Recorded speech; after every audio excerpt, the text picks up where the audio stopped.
Welcome to TV. నేను మీ గయాజ్ని. కొద్దిసేపటి కిందట మధుసూదన్ భౌతికాయాన్ని కావలికి తీసుకుని రావడం జరిగింది. అయితే భౌతికాయాన్ని చూసేందుకు తండోపతండాలు ప్రజలు తరలి వస్తున్నారు. ఇందులో భాగంగానే మాజీ ఎమ్మెల్యే ప్రతాప్ కుమార్ రెడ్డి కూడా ఇక్కడ హాజరు కావడం జరిగింది. ప్రస్తుతం ప్రతాప్ కుమార్ రెడ్డి మనతో ఉన్నారు. ఎందుకంటారు చెప్పండి సార్, ఆ ఇష్యూ మీద ఎలా చూస్తున్నారు?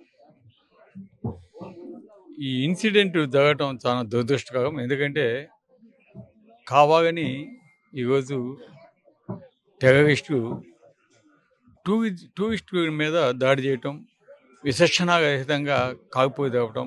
నిజంగా ఆ బాడీని చూసాము. ముఖము, చెస్ట్ మీద విచక్షణారహితంగా కాల్చడం జరిగింది.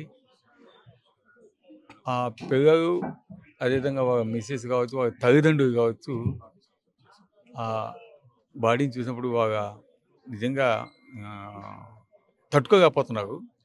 మాకే ఆ విధంగా ఉంది. దాదాపు 27 మందిని ఆ విధంగా ఉగ్రవాదులు కాల్చి చంపటం బాధాకరమైన విషయం. ఇటువంటివి పునరావృతం కాకుండా చేయాల్సిన బాధ్యత తప్పకుండా భారతదేశ ప్రభుత్వం మీద ఉంది. తప్పకుండా మోదీ గారు కూడా చర్యలు తీసుకుని అటువంటి టెర్రరిస్టుని మన దేశంలో లేకుండా పారదోగాలని మేమంతా కూడా కోరుకుంటున్నాం. అదేవిధంగా ఆ కుటుంబానికి ధైర్యాన్ని ఇవ్వాలి, అందరం కూడా అండగా నిలబడాలి. ఇటువంటి కష్టకాలంలో ఈరోజు కావలి వ్యక్తిగా మధుసూదన్ రావు గతంలో అమెరికాలో ఉద్యోగం చేస్తూ ఉంటే వాళ్ళ తల్లిదండ్రులు మన దేశానికి వచ్చి చెయ్యి అని చెప్పి ఇక్కడికి పిలిపించుకుని బెంగళూరులో అతను రావటం, స్థిరపడటం, అనుకోని పరిస్థితులు ఈ విధంగా మానేయటం చూస్తుంటే నిజంగా విధి ఘాత ఎట్టుంటుందో అర్థమవుతా ఉంది. అదేవిధంగా భారతదేశ ప్రభుత్వం అయితేనేమి, ఆంధ్రప్రదేశ్ ప్రభుత్వం అయితేనేమి, అందరూ కూడా ఆ కుటుంబానికి అన్ని విధాలుగా ఆర్థికంగా కావచ్చు, ఉద్యోగపరంగా కావచ్చు, ప్రతి ఒక్కటి కూడా అండగా ఉండాలి. ప్రభుత్వ లాంఛనాలు కూడా ప్రతి ఒక్క కూడా అన్నీ అమలు చేయాలి. వాళ్ళకి కావాల్సిన బెనిఫిట్స్ అన్నీ కూడా తప్పకుండా వాళ్ళకి అందజేయాలి. గతంలో కూడా కేసీఆర్ తెలంగాణలో ఒక అతను ఇదే విధంగా మరణిస్తే టెర్రరిస్ట్ దాడిలో ఆ రోజు 4 కోట్లు ఆ కుటుంబానికి ఇచ్చి ఆదుకున్నాడు. అదేవిధంగా మన ఆంధ్రప్రదేశ్ ప్రభుత్వం కూడా అదేవిధంగా ఆదుకోవాలని నేను మనసాగా కోరుకుంటున్నాము. ఎందుకంటే మన ఆంధ్రప్రదేశ్లో కూడా ఇద్దరు మన తెలుగు వారు చనిపోవడం బాధకరమైన విషయం. ఇక్కడ ఒక ఇద్దరిని కూడా ఆదుకోవాలని, మధుసూదన్ రావు కుటుంబానికి ఇప్పుడు అండగానే ఇవ్వాలని అటు ప్రభుత్వం అయితేనేమి అందరూ కూడా ప్రతి ఒక్కరు, మా నాయకుడు జగన్మోహన్ రెడ్డి గారు కూడా సంతాపం తెలియజేస్తున్నాడు. తప్పకుండా వారి చేత కూడా వీరైతే మాట్లాడించి ఆ కుటుంబానికి సానుభూతి తెలియజేసినప్పుడు మేము కూడా ప్రయత్నిస్తున్నప్పుడు జగన్మోహన్ రెడ్డి గారు వచ్చే అవకాశాలు ఏమైనా ఉన్నాయి సార్? నిన్న ట్రై చేశారు. కొన్ని కారణాలుగా అది ఏదో పోస్ట్ పోన్ అయింది. యాక్చువల్గా దానికోసం ప్రయత్నించారు. తొందరగా నాకు ఇంకొక 1 or 2 hours కూడా మెసేజ్ తెలుస్తుంది ఏందనేది తెలియజేస్తాం. కాబట్టి ఏదేమైనా ఇటువంటి కష్టకాలంలో ఆ కుటుంబానికి ప్రతి ఒక్కరం కూడా అండగా ఉండాలి. ఆ కుటుంబానికి ధైర్యాన్ని ఇవ్వాలి.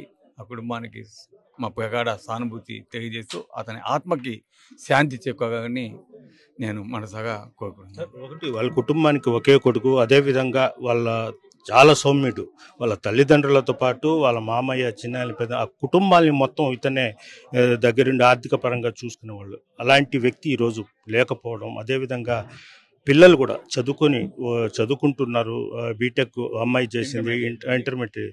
ఆ కుటుంబానికి ఉద్యోగపరంగా కానీ ఆర్థిక పరంగా కానీ ప్రభుత్వాలు, కేంద్ర ప్రభుత్వం, రాష్ట్ర ప్రభుత్వం కానీ ఏం చేస్తే బాగుంటుంది? అదే ఇందాక నేను చెప్పింది. ఎందుకంటే భారతదేశ ప్రభుత్వం లాంఛనంగా ఏ విధంగా ఆదుకోవాలో అదన్నీ కూడా ఆర్థిక పరంగా ఆదుకోవాలి. అదేవిధంగా ఆ కుటుంబాలకు ఉద్యోగ అవకాశాలు కూడా తప్పకుండా కేంద్ర ప్రభుత్వం ఇవ్వాలి. అదేవిధంగా రాష్ట్ర ప్రభుత్వం కూడా, నేను అందుకే ఉదాహరణ కూడా చెప్పాను, కేసీఆర్ గతంలో 4 crores ఇవ్వడం జరిగింది ఆ విధంగా మరణించిన వ్యక్తికి.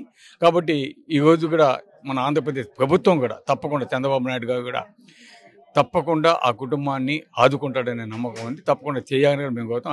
చంద్రబాబు నాయుడే కాదు, అందరూ కూడా, అన్ని పార్టీలు కూడా తప్పకుండా ఆ కుటుంబానికి అండగా ఉండి తప్పకుండా అన్ని రకాలుగా ఆదుకోవాలని నేను మనసాగా కోరుకుంటున్నాను. Okay, thank you. ఇది పరిస్థితి.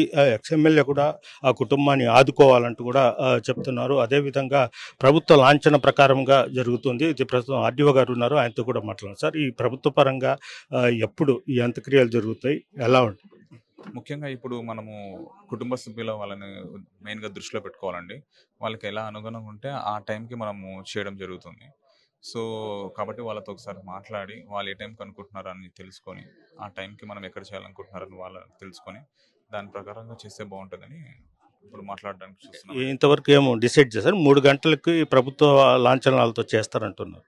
ఇది అంటే 3 గంటలకి ఇప్పుడు అదే వాళ్ళకి ఒకవేళ సమ్మతమైతే ఎవరికి మన ఫ్యామిలీ మెంబర్స్కి వాళ్ళకి ఓకే అనుకుంటే, ఎందుకంటే వాళ్ళు ఇప్పుడు చాలా బాధలో ఉన్నారు కాబట్టి వాళ్ళని ముఖ్యంగా దృష్టిలో వాళ్ళని ఎక్కువ పెట్టుకొని వాళ్ళ దగ్గర నుంచి తీసుకున్న తర్వాత అంటే వాళ్ళకి అనుగుణమైన టైం తీసుకున్న తర్వాత దాని ప్రకారం ప్లాన్ చేయడానికి చూస్తున్నాం.